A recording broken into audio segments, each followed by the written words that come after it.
Assalamualaikum warahmatullahi wabarakatuh. Bismillahirrahmanirrahim. Alhamdulillahi rabbil alamin. Wassalatu wassalamu ala asyrafil anbiya wal mursalin wa ala alihi wa ashabihi ajma'in. La hawla wala quwwata illa billahil aliyyil azim. Rabbi shrah li sadri wa yassir li amri wahlul 'uqdatam min lisani yafqahu qawli. Amma ba'du fa aqulu wa 'alallahi tawakkuli. Ma'asyiral hadirin, jamaah pengajian yang mulia, seorang sahabat Rasulullah sallallahu alaihi wasallam, sahabat Abdullah al-Intaqi rahimahullah, beliau pernah berkata, khamsun hunna min dawail qalbi.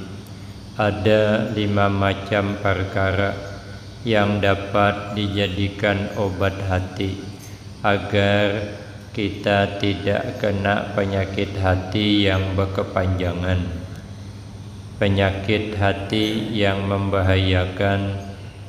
Kata Nabi ada 3. Yang pertama al-kibru, merasa hebat sehingga timbul sombong. Yang kedua wal hasad, dengki, tidak suka hatinya, susah hatinya kalau melihat orang lain dapat nikmat, dan nikmat itu dia kepingin. Lalu dengki itu penyakit hati yang berbahaya. Yang ketiga penyakit hati yang sangat berbahaya wal hirsu, terlalu luba, terlalu tamak, terlalu berambisi dengan urusan dunia sehingga mengabaikan urusan akhirat. Itu adalah penyakit hati yang berbahaya. Belum lagi beramal riya dan sebagainya. Maka obatnya ada 5 macam supaya penyakit hati ini lama-lama hilang. Yang pertama mujalasatus sholihin, mau duduk bercampur berkumpul dengan orang-orang soleh. Perkumpulan orang-orang soleh itu 2. Pertama majlis ilmi wa zikri, perkumpulan orang berbicara ilmu dan berzikir. Yang kedua majlisnya orang soleh itu adalah majlis ikhbaris solihin, yang selalu mencerita-ceritakan orang-orang soleh di masa lalu. Itu obat hati. Ada orang soleh di masa lalu diceritakan, dia diundang orang ke rumah orang itu. Nanti malam habis sholat maghrib diundang. Orang soleh tadi datang. Sekali datang tidak ada orang lain kecuali di keluarga di rumah itulah. Duduk di rumahnya lama nunggu apa acara orang ini. Lalu bertanya, acara apa sempian mengundang saya? Kata yang mengundang, tidak ada acara, cuman kami hendak ngundang pian cuman datang ke rumah kami. Nah, kalau sempian ada perlu hendak bulik, ayolah ada bapak. Kan kayak mahu hulut nih, kayak ngeje. Tapi orang soleh itu tidak marah, karena yang mengundang tidak salah. Dia kan cuma mengundang ke rumah, dia ada nyuruh tahlilan, Dia suruh baca Yasin, pas saya sudah. Tapi kan ngejek lah tuh namanya tuh.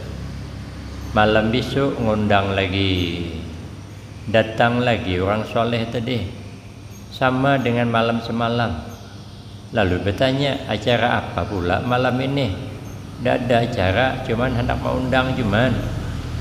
Nah, tidak marah, kada marah. Orang soleh tadi kada marah. Malam ketiga ngundang lagi, kita jangan coba-coba berbohong begitu. Habis tangga diangkat kawan, tapi indah ke pohon pisang itulah urusan belakangan kalau tidak dicampaknya kan ke sungai. Ini orang soleh sabar. Lalu malam ketiga pergi lagi, kata orang soleh, acara apa? Tidak ada, ngundang cuman. Bulik lagi orang soleh tadi, penasaran tuan rumah, dipanggilnya. Kenapa sempian tidak marah ketika saya mengundang? Tidak ada kegiatan apa-apa. Kata beliau, macam mana saya marah? Saya melihat sesuatu yang terjadi. Saya melihat ada Allah di balik ini berkehendak. Allah sedang menguji saya. Sabarkah saya? Kada. Tersenyumlah saya karena memandang sesuatu, terpandang ada Allah di balik itu berkehendak. Sadaplah tuh, nyamanlah tuh. Kalau kita selalu menghadapi masalah, pandang di balik ini ada Allah berkehendak, maka kadukanlah hal kita kepada Allah Subhanahu wa taala. Lalu mendengar begitu, orang rumah taubat, menangis, minta ampun, minta maaf, berubah jadi orang baik. Ternyata berkah sabar orang bisa menjadi baik. Cerita orang soleh di masa lalu, itu obat hati itu. Oh, kalau kita ini kan ya masih aman lah, cuman orang kenduri kada diundang kada masalah lah. Orang yang dibualinya tupang tidak ada marah dah. Kan obat hati, terobati hati kita nih. Kita nih cuman dikit, ada banyak, ada sama dengan seperti orang itu Imam Syibli. Imam Syibli itu di mana tinggal dimusuhi orang. Tinggal di sini orang tidak suka, tinggal di sana tidak suka. Kita kan yang ada suka kan ada banyak juga orangnya. Ini bilang kampung-kampung ada suka. Pindah Imam Syibli, pergilah ke arah hutan. Kata Imam Syibli, sudahlah, saya tidak tinggal di hutan aja lah. Ya, orang banyak ada suka dengan saya. Sekalinya di perjalanan di hutan tadi duduk di bawah pohon itu berbuah, bersandar sedih di bawah pohon. Sekalinya pohon itu bercakap pohon, hai Syibli, kau ikut saya saja, turut saya ini setiap tahun berbuah, mengasihi orang buah. Orang datang tidak ada yang hormat. Kalau ngambil buah yang ada di pohon saya ini, dia ngambilnya tidak hormat. Ambilnya kayu, lemparnya, habis patah jangking pohon tadi. Dahan pohon itu patah. Begitu dilempar, buah yang saya kasih. Kan pohon mangga tuh, lemparlah. Yang jatuh kan buah, bukan bom. Buah. Padahal dilempar. Sanggup dah kita mengasihi kebaikan kepada orang yang jahat dengan kita, seperti pohon. Makanya apabila kita memandang yang ada di muka bumi ini menjadikan pelajaran untuk kita. Pohon itu dilimpar sekalipun, naik bapaknya, diguyangnya pohon itu, pening kepala pohon itu. Tapi yang jatuh apa? Buah. Dari yang lain, buah yang dikasih. Belajarlah kita dengan pohon. Walau orang tidak suka, diguyangnya, dilimparnya, namun kebaikan yang diberi. Sanggup apa tidak? Itu cuman yang masalahnya. Cuman kalau kita belajar dengan pohon itu setiap tahun orang datangan ketika musim buah. Sekalinya buahnya sudah habis, ada datang orang tu, ada datang lagi. Ketagahan pohon tu, semak pohon tu, dah dihiraukannya lagi, buahnya tidak. Nanti kalau sudah musim berbuah pula, baru dia datang pula. Tapi tetap pohon itu setiap tahun berbuah, setiap tahun berbuah. Contoh dah, sabar aja. Kalau pisang itu pula dia tidak mau mati kalau tidak berbuah. Boleh tebang pisang dah. Kalau dia belum berbuah, tebanglah. Paling seminggu, pucuk lagi. Tebang lagi, seminggu pucuk lagi. Tebang lagi, mocok lagi. Kenapa? Pisang tidak mau mati kalau belum berbuah.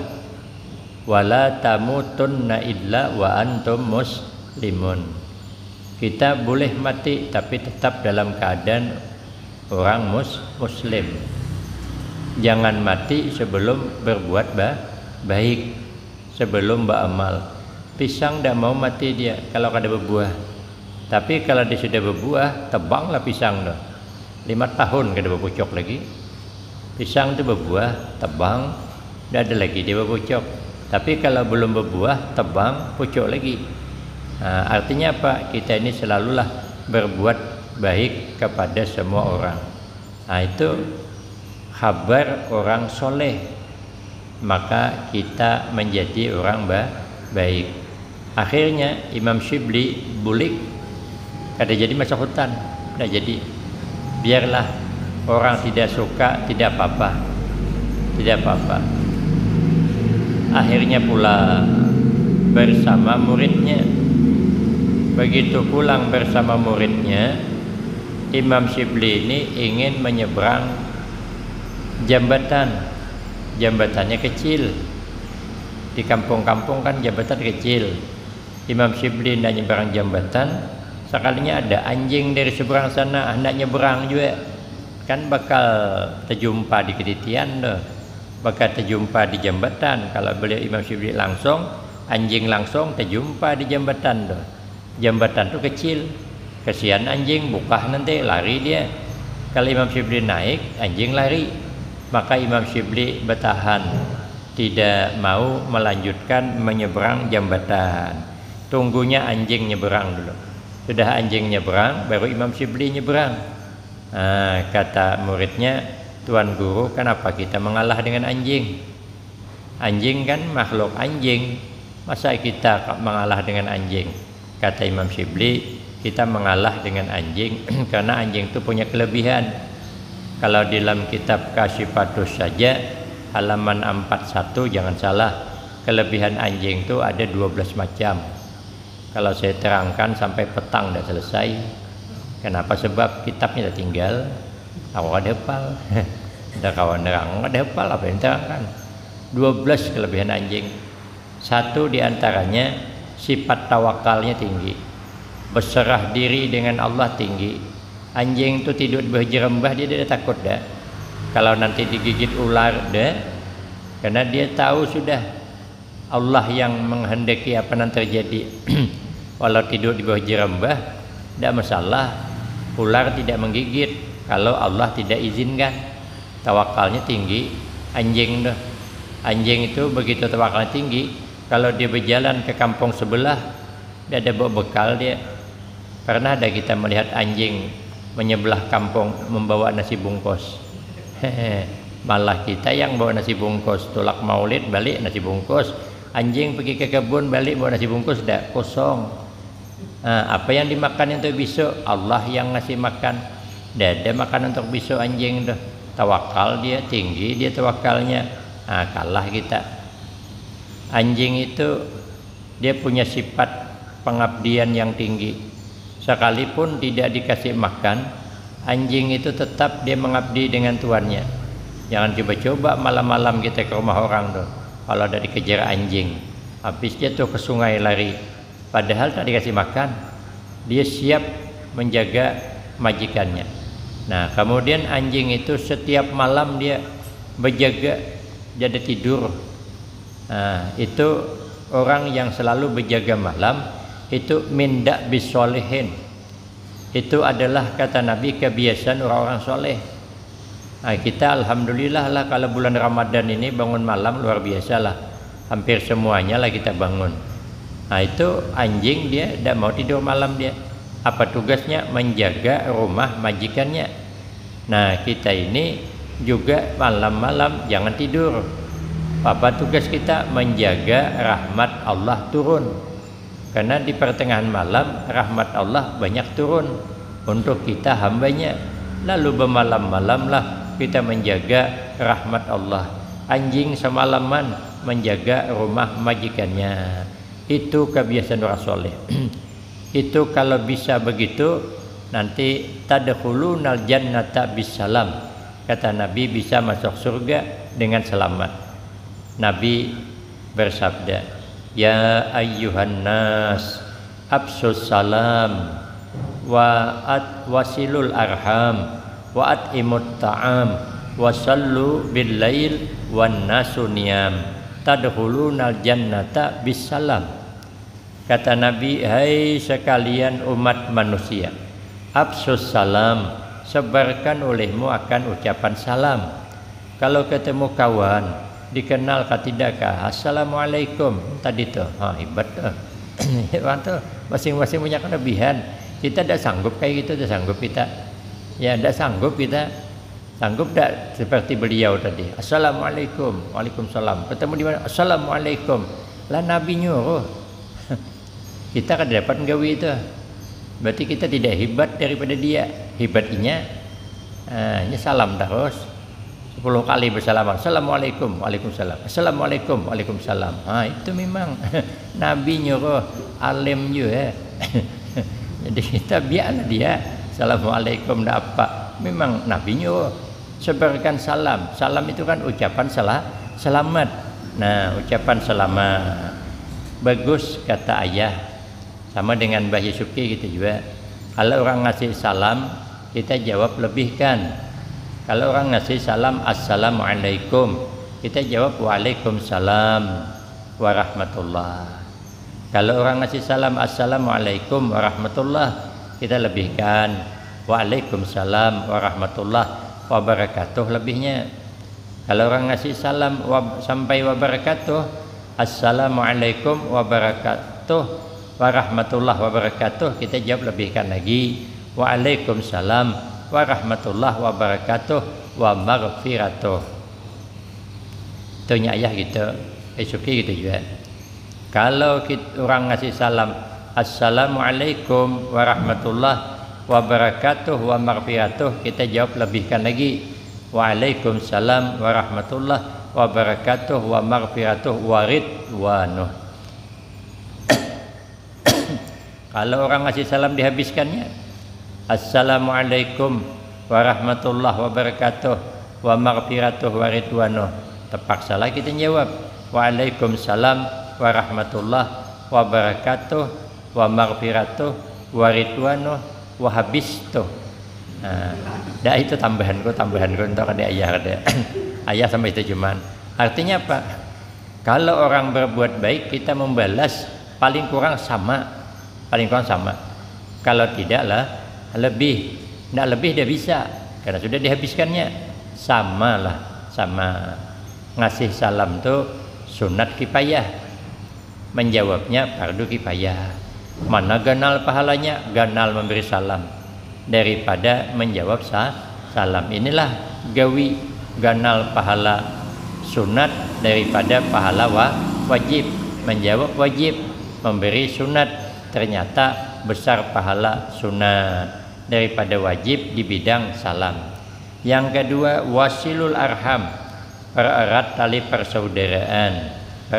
persaudaraan. Bagaimanapun kita jangan memutuskan hubungan persaudaraan. Yang ketiga, wa'at imut ta'am, selalulah memberi makan kepada orang lain. Kata Nabi, man at'ama akhahul muslim syahwatahu haramahullahu ta'ala alan nar. Siapa orang yang memberi makan kepada saudaranya seagama sesuai dengan seliranya, haram jasadnya disentuh api neraka. Jadi kalau kita punya warung, rumah makan, kita lihat ada tamu makan, selera mantap ya, selera orangnya berdua aja makan doh, seliranya mantap nian, orang baik nampaknya. Sesekali dahlah gratiskan sekali itu, atau jangan dibayar semua supaya kita pernah menjamu orang sesuai dengan seleranya. Habib Lutfi datang ke Kuala Tungkal dengan Mbah Yusufki, dulu Mbah Yusufki sedikit acara haul. Ayah nanya saya, apa kesukaan beliau tuh? Disiapkan ayah supaya apa yang disuguhkan sesuai dengan seliranya. Maka ada aulia Allah kedatangan tamu ditanya, Bapak suka makan apa? Buah-buahan apa? Jadi kata yang datang, saya suka makan buah durian. Maka pada musim durian pulang tak? Aduh, kalau karena kita musibah itu. Kata kiai yang di rumah, tunggu sebentar saya buka jendela surung tangan, hitungan menit ditarik 2 biji durian. Awak nyorong tangan di jendela, belumut tangan. Ada harapan dapat durian. Kalau dihirai burung mungkin lah, karena kita ini tidak berkeramat. Makanya kalau kita tidak bertanya dengan tamu suka makan apa, itu dilihat dulu persiapan di dapur, jangan basing tanya. Makan tengah hari kami masak nih, ndak masak lauk apa sempian, bahaya tuh, hundang galah besatang katanya. Nah, paksakan Sungai Sarin mencari ke pembengis ke Parisamau. Kalau ndak ngasih minum, tengok persiapan di dapur apa yang ada. Kopi ada, teh ada, susu ada, teh tarik ada. Boleh bertanya sesuai dengan yang di dalam. Mau dapat kami bikin kopi ya, biar semangat segar kita tidak ngantuk. Ndak katanya, saya bikinkan teh lah, teh panas ini apa nih, memanasi parut. Ndak lah katanya, aku udah biasa minum teh manis beliuran. Nah gini aja lah Pak, ada susu. Susu kita campur kopi sedikit. Boleh lah. Berarti disuruhi, itu sesuai seliranya. Tapi sudah dicek di dalam ada. Jangan basing bertanya, minum apa Pak? Teh telur katanya. Nih, memodal ke warung Haji Mail. Musibah gitu. Paksa tulak. Jadi kalau nak nanya, tanya yang ada persiapan di dapur. Jangan yang tidak ada. Tingkatan kita begitu. Karena kita ini bukan wali. Biar nang kita suguhkan sesuai dengan seliranya. Nah, kemudian nang keempat, wasallu billail wan nasuniyam. Bangun malam, sembahyang malam, orang sedang tidur. Artinya sembahyang malam di waktu-waktu orang tidur. Kapan kita bisa begitu? Ialah bulan suci Ramadan. Bulan suci Ramadan ini rata-rata kita bisa bangun malam. Kenapa? Karena hendak makan sahur, sembahyang di situ. Maka nanti kata Nabi, tadkhulunal jannata bisalam, nanti masuk surga dengan selamat. Kalah kita. Maka membaca orang-orang soleh itu obat hati. Kemudian yang kedua obat hati wa qiraatil Quran, membaca qiraatul Quran, membaca Al-Quran. Apalagi di bulan suci Ramadan itu sangat disunatkan memperbanyak membaca Al-Quranul Karim. Kenapa? Sebab karena bulan suci Ramadan adalah bulan diturunkan Al-Quran. Nabi bersabda, in aradtum aisas su'ada, barang siapa jika menghendaki engkau, jika hendak engkau hidup bahagia. Semua kita ni hendak hidup bahagia. Tanda orang hidup bahagia itu kata Mbah Kiai Umar Abdullah Semarang, tanda orang hidup bahagia pertama, rezekinya lancar, walau tidak banyak tapi lancar, walau berjual gambung tapi habis. Bagus sudah, daripada berjual intan kada laku. Bagus berjual gambung laku daripada berjual intan ke sana ke sini kada laku-laku, ada pemasukan. Biarlah rezeki kada banyak tapi lancar. Itu tanda orang bahagia. Yang kedua tanda orang bahagia itu ibadahnya kuat, ibadahnya semangat, itu tanda bahagia. Semangat beramal ibadah nih, itu tanda orang bahagia. Yang ketiga dia punya kawannya baik. Kemudian yang keempat punya tetangganya baik dengan dia. Ini antara lain orang hidup bahagia. Apa amalannya supaya dapat ini? Orang baik kawan kita, amalannya di bawah. Yang kedua, wa mautas syuhada, dan ingin mati bernilai mati syahid. Mati syahid itu balasannya surga. Kita pingin mati syahid. Wan najata yaumal hasri, dan selamat nanti di padang mahsyar. Kita di padang mahsyar itu katanya kepala dengan matahari itu sepenjangkauan. Di dalam kitab saya ketemu, bukan sekilan, sepenjangkauan. Penjangkauan itu kalau kita sorong tangan nah sampai, berarti lebih sekilan. Ya. Sorong tangan sampai sepenjangkauan. Kalau kita jangkau sampai ke matahari itu, nanti di padang mahsyar begitu. Kepala dengan matahari ini sepenjangkauan, dekat sangat. Nah, kayak apa panasnya? Berada di lautan keringat manusia kalau tidak beramal. Makanya ada yang tenggelam sampai ke leher dengan lautan keringat manusia itu. Nanti katanya di padang mahsyar. Bagaimana panasnya tuh? Alangkah kita matahari yang jauh di atas, kalau jam 12 sampai jam 1 hari panas, tidak kuat kita, panas raum kita. Padahal matahari itu jauh tuh, bukan dekat. Matahari, jarak bumi ini dengan matahari 1 triliun kilometer jauhnya. Nah, kalau tidak percaya ukurlah sendiri. Beli meteran di pasar tuh, ukur dari bumi sampai ke matahari itu pas 1 triliun kilometer. Namun tidak percaya, 6 kali bahu kalau selesai mau ukur gitu. Nah, jauh itu saja panas kada kuat kita. Di Mekah kalau karena musim panas dah kuat. Di Madinah tuh katanya saya ada bertemu dengan mahasiswa dari Bali di Madinah. Dia bercerita sama saya, di sini Mas katanya tidak aneh, setiap rumah mesti pakai AC. Walaupun rumahnya kecil pasti pakai AC. Kenapa? Sebab karena kalau karena musim panas tidak sanggup keluar di rumah itulah. Kalau ada mobil parkir di depan rumah karena panas, ada kaset di dalam tuh. Kaset tuh lembut, lemah kayak empek-empek Palembang tuh. Nah, tinggal bikinkan kuahnya, cuman lagi bisa dibikin empek-empek dimakan bisa, cuman kan nyaman benerai. Nah, panasnya tuh kayak apa? Bayangkan sepenjangkauan. Apa amalannya supaya kita kada kepanasan di padang mahsyar? Nanti di belakang. Yang ketiga, wazilla yaumal hari, sama, dapat naungan panasnya hari itu. Di padang mahsyar itu panasnya bukan main. Wal huda minad dalalah, kita terus dapat petunjuk daripada Allah. Walaupun banyak aliran yang menyesatkan, kita tetap diselamatkan Allah. Akhir zaman nanti aliran banyak, terlihat banyak aliran. Makanya lampu mati terus, banyakkan aliran. Nah, sama aja kalau nanti akhir zaman terlalu banyak aliran, mati, ya jauhkan bala kita. Nah, apa amalannya?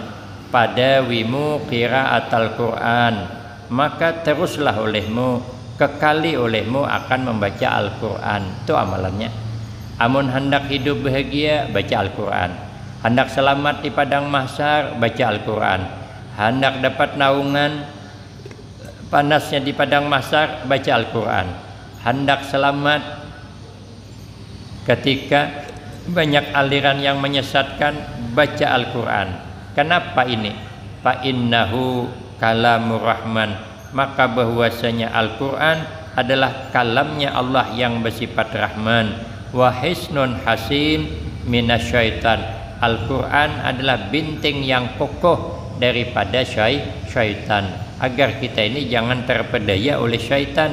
Wa rujhanun alal mizan, membaca Al-Quran itu memberatkan di atas timbangan amal. Maka mudah-mudahan ini bulan suci Ramadan, bulan pahala yang berlipat ganda. Mudah-mudahan kita ditolong Allah banyak baca Al-Quran.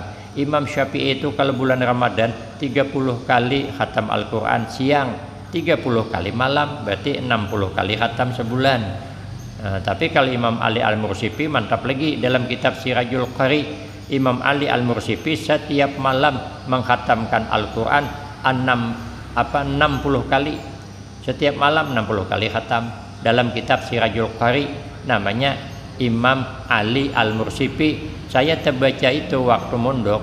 Saya bercita-cita ingin ngasih nama anak kalau lahir laki-laki namanya Muhammad Ali Al-Mursipi. Sekali lahir perempuan, lahir lagi perempuan, jadi nama itu masih ada dengan saya lagi. Nak mencari nama Minanto Ali Mursipi kada tetamu pula. Kenapa? Pinginnya tuh ngambil berkah nama yang sanggup menghatamkan Al-Quran 60 kali dalam satu malam. Kalau sahabat Utsman, kalau sembahyang malam dapat 2 rakaat sekali khatam. Rakaat pertama imbah Fatihah baru 15 juz baru rukuk. Aina rakaat kedua imbah Fatihah 15 juz baru rukuk. Salam khatam model kita di daerah pantai jadi imam sampai khatam bulikan makmumnya kaum mungkin bulik nak mahadengi pala lawasan tidak sanggup kita kada tingkatan kita, tapi paling tidak kita banyakkan baca Al-Quran karena Al-Quran adalah menyebabkan rahmat turun kalau kita baca. Mudah-mudahanlah kita bulan Ramadan ini bisa lebih banyak baca Al-Quran. Amin Allahumma. Bismillahirrahmanirrahim. Alhamdulillahi rabbil alamin wassalatu wassalamu ala asyrafil anbiya wal mursalin wa ala alihi wa ashabihi ajma'in. Allahumma ighfir lana dzunubana wa liwalidina wa limasyayikhina wa li jami'il mu'minina wal mu'minat wal muslimina wal muslimat al ahya'i minhum wal amwat. Allahumma ij'alna wa auladana wa talamizana min ahlil ilmi wa ahlil taqwa wa ahlil khair wa ahlil quran wa la taj'alna wa iyyahum min ahlil jahli wa ahlil dhair. Rabbana atina fid dunya hasanah wa fil akhirati hasanah wa qina adzabannar. Wa sallallahu ala sayyidina Muhammad wa ala alihi wa sahbihi sallam. Alhamdulillah.